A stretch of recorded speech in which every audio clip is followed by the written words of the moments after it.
Alright, so with the Vancouver Canucks now officially in the offseason, it's going to come with a lot of news and speculation in regards to what people think the lineup is going to look like at the start of next season.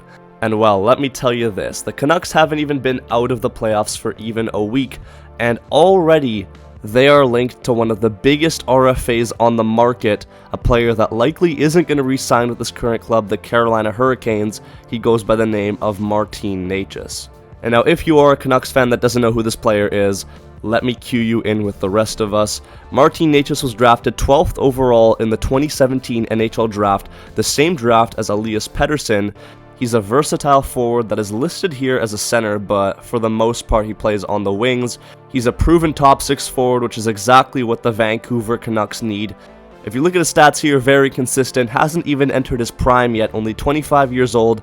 And it looks like on any given year he could net you about 50 points at least, but the best part about it is we don't even know what this guy's ceiling is yet. Last year he really broke out with over 70 points as he was the top point producer on a very talented Carolina Hurricanes roster, beating out the likes of players such as Sebastian Aho and Andrei Svechnikov. So now you've heard all this good stuff about Martin Necas, and now you're probably wondering to yourself, if this guy's so good, then why aren't the Carolina Hurricanes re-signing him? And well, there are a couple reasons for that. First of all, the Hurricanes are in a massive cap crunch.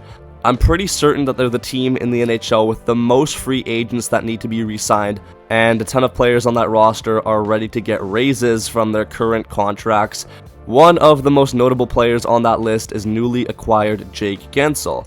And I think it's pretty safe to say that the Hurricanes are going to prioritize Guentzel over Martin Necas. Firstly, he's probably just a better player in general, and secondly, with the amount that they gave up for him at the trade deadline, along with his insane production, he fit perfectly there on that line with Aho and Svechnikov. They're not going to want to lose him for nothing because he is also a UFA. Remember, Necas is an RFA, so if they lose him, they will be getting something back for him in return because he's restricted. So with Guentzel likely taking up the money that would have been spent on Necas, it means that Necas is the odd man out, and they're probably going to trade him. Another thing is Necas' father actually complained because he was upset that Martin Necas, his son, was not getting top-line minutes on the Carolina Hurricanes roster. That's just another side note, probably something else that's contributing to the fact that Martin Necas will be leaving the Hurricanes this offseason. It leads us now to the Vancouver Canucks. The Canucks this year have been in need of fast, skilled wingers that can put the puck inside the net. And now, as bad as Elias Pettersson was down the stretch and in the playoffs, when you're pairing him up with Sam Lafferty and Ilya Mikheyev, what can you really expect? If you placed a healthy Elias Pettersson on the same line as Martin Necas, a great play driver that can put the puck in the net, it seems like a no-brainer. But the next question that arises is, well, how are the Canucks going to acquire him, and what do they need to give up? I've heard some talks about the Vancouver Canucks being interested in Jesperi Kotkaniemi as part of a package with Martin Necas, and to that I say no, because first of all, Kotkaniemi is making $4.9 million. I know he was progressing in the right direction last year, but when you look at this season, he wasn't even able to scrape 30 points. And I understand he is still a young player, not even 24 years old yet, but I just don't know if I'm willing to roll the dice on him.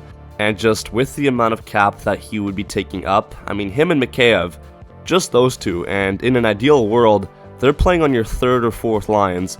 They're taking up almost $10 million, so I don't know. But if we're talking only about Martin Necas here, I've heard a lot of very interesting proposals involving our RFA, Filip Hronek.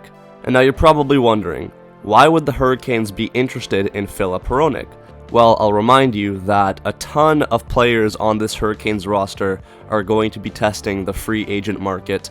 And if you look at their current defensive core, Brady Shea, Brett Pesce, Jalen Chatfield, Tony DeAngelo, all becoming UFAs this offseason, and there is no guarantee that any of them are going to stay.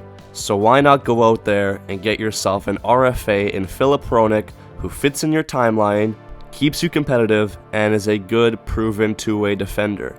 Obviously, there's no guarantee that the Canes are going to want Filip Hronek, but if you look at their situation, it kind of makes sense, and to be honest with you, if we're talking about a fair trade here, Filip Hronek for Martin Necas is a fair trade. So we'll see how it unfolds as the summer progresses. There are a ton of moving parts to it and a ton of other free agents that I want to talk about who I feel could be potentially good fits with the Vancouver Canucks, but those will be saved for future videos. Let me know your thoughts on this one. Thank you so much for watching. Make sure you like, comment, subscribe if you're new. And yeah, man, peace out and take care.